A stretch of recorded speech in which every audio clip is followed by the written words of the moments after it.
আসসালামু আলাইকুম রহমতুল্লাহ। আমাদের বাড়ির পিছনে 4-5 শতকের মতো একটা জায়গা আছে। আমরা এখানে ঘাস লাগিয়েছি। আমাদের বর্তমানে এখন একটা গরু আছে, আগে কয়েকটা গরু ছিল, আমরা বিক্রি করেছি। ইনশাল্লাহ আবার সামনে নিব। তো এই 4-5 শতক জায়গার এই ঘাস দিয়ে আমরা একটা গরু, দুইটা গরু সর্বোচ্চ পালা যাবে ইনশাল্লাহ। তো আমরা এই যে ঘাসগুলো কাটা হয়েছে, নতুন আবার গজিয়েছে। এই যে এগুলো আবার কাটা হচ্ছে, হ্যাঁ, এই যে এগুলো একটু বয়স হয়ে গেছে, একটু বেশি বয়স হয়ে, আমার মাঝখানে কয়েকদিন গরু ছিল না। তো ঘাসগুলো আসলে কিভাবে কাটতে হয়, এটা একটা পদ্ধতি আছে। মানে এমনভাবে যেন কাটতে হবে যেন পরবর্তীতে ঘাসগুলো আবার হয়। এই দেখতে পাচ্ছেন আমরা একটু রেখে দিয়েছি। এই রেখে দেওয়ার কারণটা হলো যে এখান থেকে পরবর্তীতে আবার ঘাস হবে। তো এটা হলো এই ঘাসটার নাম স্মার্ট। তো ঘাসগুলো অনেক বেশি বড় হয়ে গেছে। এই যে আমরা এইভাবে ঘাসগুলোকে কেটে, এই যে ভাইয়া, বড় ভাইয়া কাজ করতেছে। তো এখন গরুর জন্য নিয়ে যাওয়া হবে।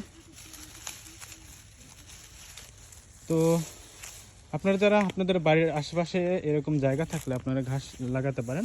আসলে গরুর জন্য ঘাস হলে মানে গরু লালন পালন করতে অর্থনৈতিক যে ইয়েটা, যেমন খাবার কিনতে হয়, এই জিনিসটা করতে হবে। তো ভাইয়া এখন ঘাসগুলো নিয়ে যাবে, নিয়ে যাবে ভাইয়া। এই যে এগুলো থেকে দেখেন, এই যে দেখতে পাচ্ছেন কিছুদিন আগে এগুলো কাটা হয়েছে, এগুলো আবার ঘাস হচ্ছে। যে এইরকম বড় হবে, আবার এগুলোকে আবার কাটলে আবার হবে ইনশাল্লাহ। তো বিশেষ করে ইয়ার সময়, শীতের সময় একটু ঘাস কম হয়, বর্ষার সময় ঘাস বেশি হয়। তো এই ঘাসগুলোকে আমরা কাটবো, কেটে গরুকে দিব, স্লাইস করব। তো সেটা কিভাবে কাটতে হয় এটাও আপনাদেরকে দেখাবো ইনশাল্লাহ। চলুন আমরা ঘাস কীভাবে কাটি সেটা দেখি।